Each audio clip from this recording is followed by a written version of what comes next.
Welcome to Startup Confidential, what industry insiders will never tell you that you need to know if you're building a consumer brand. With your host, best-selling author of Ramping Your Brand, Dr. James Richardson. Let's do this.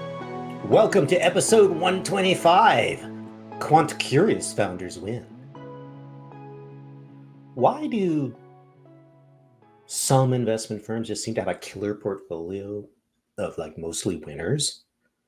I mean, what is going on with these folks? Well, their poorly advertised secret is pretty simple. Scanner data. The most successful investment firms buy enormous store-wide pipes of data from Spins or Nielsen and scan routinely for emerging seven-figure businesses that meet additional metrics outlined in my book and others of their choosing. These scanner-derived lists are really a hunting ground for them. It eliminates all the noise and focuses them on product design that's organically attracting repeat purchase without a lot of support. Now, at that point, they have no idea yet if you, the founder on their list, have a team that they want to work with. The lesson here is that the most successful investors filter first for products with unusual velocity growth. They begin with math. Math. The intimidation factor with scanner data is unusually high for some founders. I think it has to do with the arcane glossary of scanner data and its little metrics and its little acronyms, But here's the thing. Most founders are new to P&L accounting jargon for consumer packaged goods business. And, despite this, operations forces you really quickly to learn this math language. You simply have to learn it. First-time founders with a creative or liberal arts bias need to get, and generally do, get pretty quant curious before they order any product from a co-man. Now, not all of them actually get this right. It still surprises me how few founders actually model out their business with brutal clarity to understand what it will require of them. I suspect a lot of this lack of financial preparation is due to a cognitive block, perhaps. A desire not to face the possibility of total disaster. That's not a good sign, by the way. You should plan for the worst as you're starting. But generally, I don't think it's due to math, and I don't think it's due to math skills, right? The cognitive block.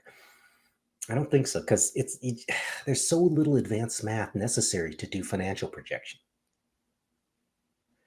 Lack of quant curiosity and the financial projections that come from it, has killed so many CPG startups. It is thoroughly unfunny. All founders should know what kind of working capital their business is likely to need in the first couple of years so they can raise these funds in advance. It's called seeding the business.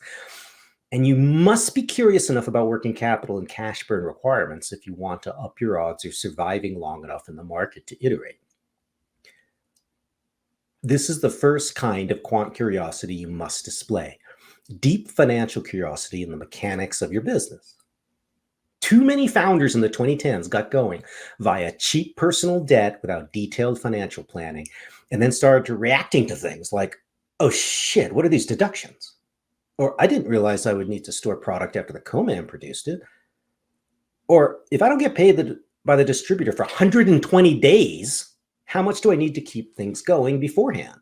All of the above has been posted in utter shock on LinkedIn. Just saying. Honestly, more founders fail to get to phase 2 because of this lack of financial curiosity and how a CPG business works. A curiosity that should be so deep, folks, that you don't order from a co-man until you know every expense item and have a financial projection for it. The beauty of your initial projection is not its accuracy. It's that you set up a spreadsheet you can rapidly edit as the inputs change, which will primarily be on the revenue side that you overly excitedly exaggerated. At least now you have a quantitative tool. You have quantitative visibility into your business. It's not just a cluster of Facebook posts, LinkedIn posts, and email threads. Sometime in phase 2, though, is when I see a lot of founders just get sucked further and further into the financial side of things, generally because cash is running low or it's running out, time is running out. And then there's mad fundraising. And now the founder has little time carved out to learn the most critical math there is in a CPG business that's not growing hyperbolically like a unicorn, which yours is not. And this is the math behind consumer demand, the ultimate fuel for any growth business, including scale-ramp brands. As you enter phase 2, it's critical to start monitoring your brand health using basic scanner metrics and benchmarking yourself against, mathematically against brands ahead of you.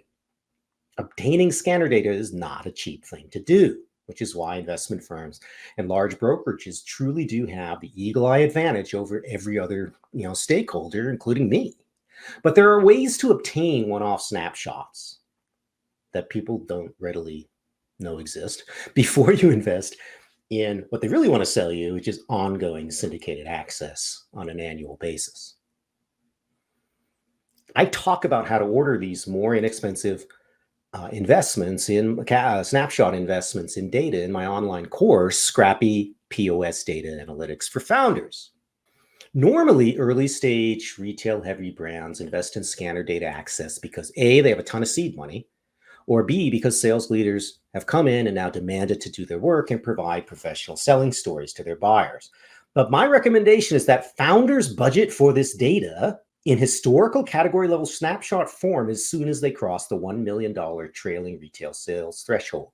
This data should be purchased to provide founders and leaders setting the growth strategy and overall budget with critical benchmarks and national competitive context.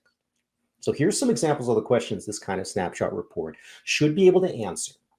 What does my rolling quad week velocity trend look like? Declining, stable, growing steadily? When I add distribution, does my velocity also keep growing or does it flatline? How does my velocity compare to 9-figure premium brands in my category? The gap you see in velocity between your brand and the big guys is your primary upside. How many large brands are in my category and how fragmented is their market share? This affects how hard it is to secure additional shelf space. Factoring out price changes and pack size variation, what is the true consumer demand trend for my product, which is measured, folks, in a sexy term called equivalized units? Okay, I'll stop there in case your head is spinning. There are a number of resources online you can use to learn scanner data terminology. You don't need me or my course just to learn terms. CPGDataInsights.com is still live and remains a great resource for new founders. I also have other resources I can share privately if you take my online course. Just go to premiumgrowthsolutions.com/courses for more information. That's all I got now, folks. And remember, as always, be safe out there. Thanks for listening. Remember, Dr. Richardson has loads of resources for founders at premiumgrowthsolutions.com. And when you're on his site, don't forget to take his founders quiz and see if you're ready to ride the skate ramp of exponential growth.